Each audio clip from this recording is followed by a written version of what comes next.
2000 and finished neurosurgery training at New York University Bellevue Hospital. He has a special interest in neuromodulation and has been performing these procedures for over 35 years. He has innovated the occipital lead stimulator, and he has a special interest with occipital stimulators.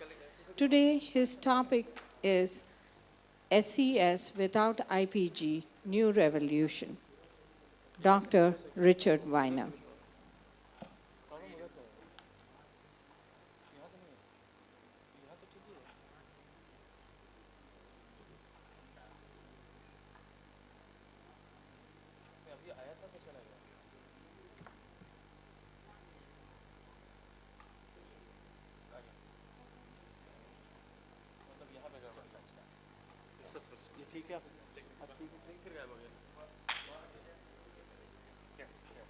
Don't touch it. Don't touch it. Let me make sure.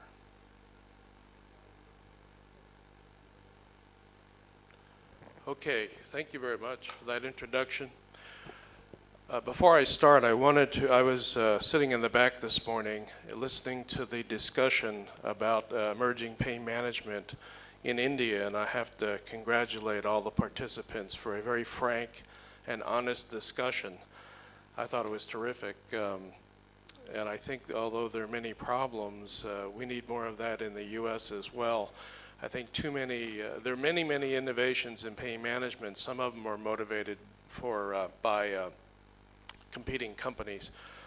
But that brings me to this presentation, in which this is not a commercial presentation. This is a presentation of my own experience with a new technology, this wireless technology, which I think is very exciting, but still relatively in its infancy. For those of us that have been in neuromodulation, and some of this is going to be a repeat of what I spoke about previously, just because there are other people in the room and just bring you up to speed. But neuromodulation, and I've been involved in neuromodulation since basically the late 1970s. I know I don't look that old, but in any event, we've had a lot of experience with developing technology for neuromodulation. And it has followed generations of technology in which there were primary radio frequency systems in which antennas were pasted onto the body with its problems, then coming to what they call a primary cell, where there's a battery, lithium-ion battery, and then that battery would run its course. It could be anywhere from 1 to several years, and then you'd have to change out the battery via a surgery, all the way to rechargeable systems. And now where we're going with the technology is a wireless batteryless technique in which the antenna and the battery are external and do not have to be worn against the skin. This is also an injectable technology, and I'm going to show you some of the initial data points of first-in-human studies that we've done.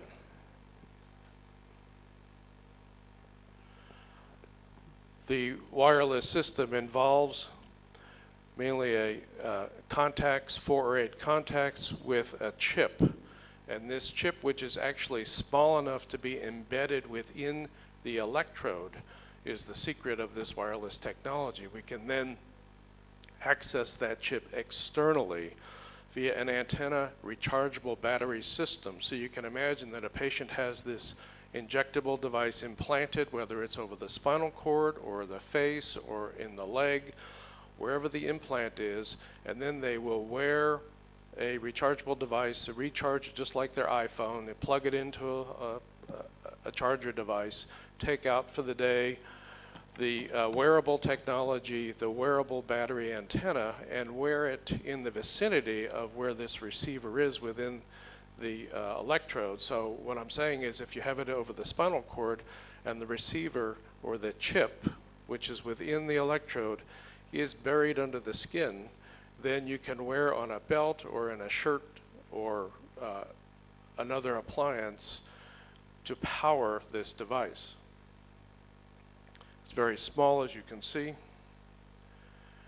And so these wireless systems do have advantages, as you can see, for now and for the future. And basically, that as an injectable technology, we're going to have less difficulty with infection, which in some parts of the world now with superbugs is becoming a huge big deal. We can do trial stimulation with these injectable devices so that you don't have the electrodes hanging out of the skin. And then for the permanent device, you don't have to place a generator separately with underneath the skin and then have to tunnel and connect them, just because that can lead to migration issues. Programming is actually done very simply through Bluetooth and through an iPhone or an iPad. And it's very intuitive. These days we become very dependent on the various company reps to come in and program and fiddle with it, but the intuitive nature of this is such that you don't require that now and in the future. It can be done in the office very quickly by the nursing staff. As part of the programming, the patient has a role in accessing their device. And these days, with everyone very much more and more tech-oriented, there's an incentive for them to almost have a daily diary with their device, so they can do, say, this little smiley face as one of the outcomes.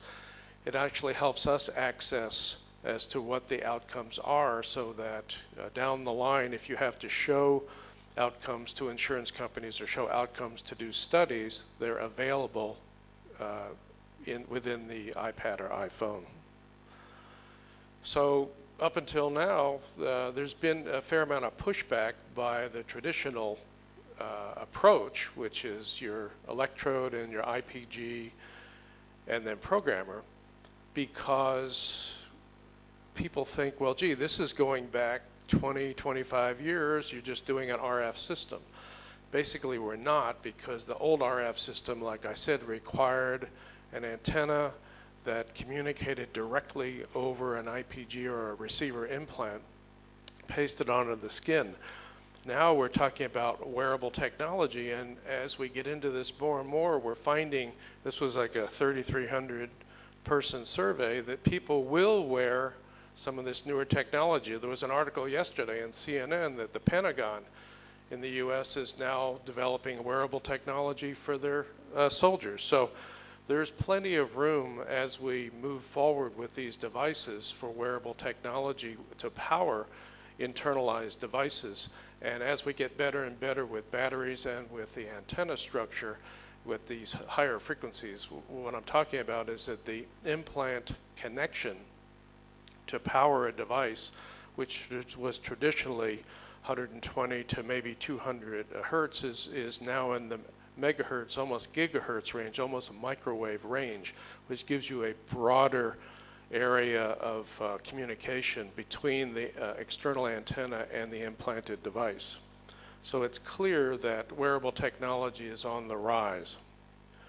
And you can imagine a variety of ways to not only wear the external battery antenna, but also to modify it. So with these various watches that are coming out, with t-shirts, collars, jewelry, eyeglasses, all these things can be used to power these implanted devices.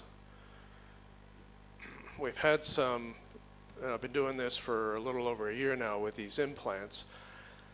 And what I found, first of all, was you have to secure them. So we've developed these anchoring techniques to make sure when you place a wire electrode, you can't just leave it in place or it will move. And we've developed a variety of anchors for that. Also, especially when you're doing a trial with these devices, since the trial is totally implanted, you want to have a way to quickly find it and remove it. So we've made the ends of the electrode radio opaque, the caps radio opaque, so under a fluoroscope you can just do a small little cut down to take the device out if you need to. This anchoring device, which we're developing, and there's a new generation that I'm going to be playing with as soon as I get back to Dallas this week, is a 3D printed anchoring device. So it's a small little cut down to take the device out if you need to. This anchoring device, which we're developing, and there's a new generation that I'm going to be playing with as soon as I get back to Dallas this week, is a 3D printed anchoring device. So it's a small little cut down to take the device out if you need to. This a percutaneous injectable anchor. And how this works is if you look at the bottom right, or the top right, is it just looks like a syringe with an elongated plastic device on the tip. And you cannulate the catheter, and then once it's under the skin, you just inject, and it brings out the side wings. And those side wings are just under the skin, and they can be sutured in place, and that anchors completely. The nice thing about advantages, as I said before, is reduced surgical steps, and I think this will be an incentive as people, I don't know where that came from, as physicians gain experience in placing these devices, they'll devise different ways and different indications for the various diseases. This is worldwide. We've placed about 100 of the quadrupolar or 4-contact electrodes, which are kind of fixed polarity, with about an 80% response rate. They're mainly done in Europe, and we've had a high direct to permanent selectability because if you look at the literature, at least in the US, there's not that high conversion from trial to permanent. And then we just got our 8-contact electrode approved last week. That means that studies are going to be done, and I'll show you those studies at the end of the talk about utilizing this new technology, which keeps evolving. This is a variety of implantation x-rays to show cervically, thoracically. We develop an interesting DRG technique, and DRG is an emerging neuromodulation indication, mainly for back pain. If you place these devices at L2 DRG bilaterally, it can actually recruit and affect entire low back. And what's been out there on the market, although it's not yet fully approved, it's a spinal modulation St. Jude product, in which they do an epidural technique, placing from epidurally up one level, contralaterally to the other side, and then trying to sneak the electrode out the foramen. And that's done because there's a memory. There's a memory on the electrode when you pull back the sheath. And that's one way to do it. An easier technique that we've kind of developed and then done studies in man, and I'll show you the initial study, was to go actually laterally. I think most pain physicians are very familiar with a transforaminal injection, a transforaminal approach off the midline. What we do is we take that a step further, and we go about 8 centimeters off the midline, and then slightly angle a coude epimed needle, or even if you just have a TUI needle, very gently aiming towards the foramen and the pedicle just above the foramen, and then march it into the top of the foramen, and then you can very easily cannulate the foramen. And we did some first-in-man studies with a 6-week trial, and we did this unilaterally, and we had a very good response rate on the unilateral pain. We would have gotten a higher response rate if we had done it bilaterally, but just for the unilateral pain, we were very encouraged by the response rate. And we didn't have, and we sutured it in place, and we didn't have any really significant migration issues for these 6 patients. This procedure is actually done with the patient only mildly sedated, because you do not want to put this person under general anesthesia and then wake up and find that you have a deficit. One of our patients, we did, as we snuck the needle up towards the foramen, she experienced discomfort, let us know in uncertain terms that she was hurting. We just repositioned it. We're able to cannulate the foramen and get good stimulation. And like I said, this shows some pictures of the placement of the electrode. You want to go just above the pedicle. We concluded that we could place it at the L2 level very conveniently, minimal operative time. I was able to cannulate each one of these foramen in 10 to 15 minutes. We were able to do multiple patients in one session with very quick turnaround time. And if you don't anchor these things, they will move. And this is just a minor example of that, typically the contacts completely out of place. I have some other more scary slides of electrodes just going every which way. But we learned early on to anchor. Here's another view of electrodes coming from externally into the DRG. You have to remember that this device is now FDA approved and CE mark approved as a spinal column stimulator, and that's different than a spinal cord stimulator. And what I mean by that, if you want to split hairs, and some of the competition is trying to split hairs with this, is that they're saying that we can't bill for a DRG because you're not in the epidural space. And it turns out we actually are. If you look at where these electrodes are, we are within the spinal column. So it's very legitimate for that. Dr. Weiner, you have 3 more minutes. Oh, come on. One of the big things we've done is craniofacial pain. As you may know, I've been involved with ONS studies for over 20 years. And now we've taken it for atypical facial pain. We're placing these percutaneously with the receivers just at the end of the electrode so that the electrode blank end can be cut off, the receiver buried. This is all under local anesthetic. And then placing this kind of earpiece, which has a battery and an antenna in the region, just enough to power the system. Can do it supraorbitally, infraorbitally. We've done V1, V2, V3 for atypical pain. And also our pain results have been very good on initial first-in man studies with drop in VAS score very significant, down to about 1.5. Urge incontinence, also a big area. Sacral stimulation has been the standard. Now we're taking it a step further by doing posterior tibial nerve stimulation in the leg. It turns out that sacral nerve and posterior tibial nerve afferents share common pathways, and so that you can, the current technique has been to do these little percutaneous procedures with treatments, and now we've taken it and have implanted these devices percutaneously, and so they can then wear a little battery device, and significant reduction in urge incontinence in these patients. So I think that as you gain experience with these, you can envision there's a variety of indications. You can do spinal cord and peripheral nerve even at the same time and power them.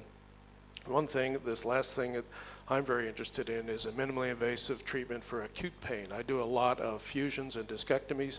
Some of these patients wake up and they still have a neuritis, and it may be that by placing these leads at the time of surgery and being able to pull them out at some point later within a week, and with no problem with added infection because there's nothing that's externalized, that we may be on to treatment and that. And these are a variety of studies that we currently have